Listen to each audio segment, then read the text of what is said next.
तर मंडळी, पाठीमागच्या वेळेस ना कोबीची भाजी बनवली होती. बऱ्याचशा कमेंट मला आल्या, तुम्ही एवढ्या पातळ पातळ स्लाइसमध्ये कोबी कसा कट केला ते सांगा.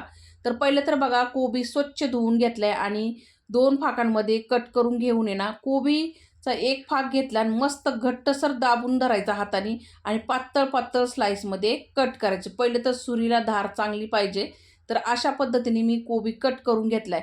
आता ही कोबीची भाजी जर तुमच्या घरामध्ये कोणी खात नसेल तर अशा पद्धतीने नक्की बनवून बघा. चाटून पुसून रेटून हाणतान. तर इथं कढईमध्ये तेल गरम करून ना त्याच्यामध्ये जिरा, मोहरी, कढीपत्ता, मिरची लसूणचा ठेचा, हळद टाकली आणि परतून घेतलं. चिरलेला कोबी टाकला, परतून घेतलं आणि लगेच स्वच्छ धुवून घेतलेली मुगाची डाळ टाकली, मीठ टाकलं चवीनुसार आणि वाफेवरतीच कोबी चांगला शिजून घेतला. कोबी शिजल्यानंतर लगेच त्याच्यामध्ये एक पिकलेला टमाटर पातळ स्लाइसमध्ये कट करून टाकला, कोथिंबीर टाकली, मिनिटभर परतून घेतलं. तयार झाली झणझणीत कोबीची भाजी. एकदा नक्की ट्राय करून बघा. भेटूया पुढच्या व्हिडिओमध्ये. धन्यवाद.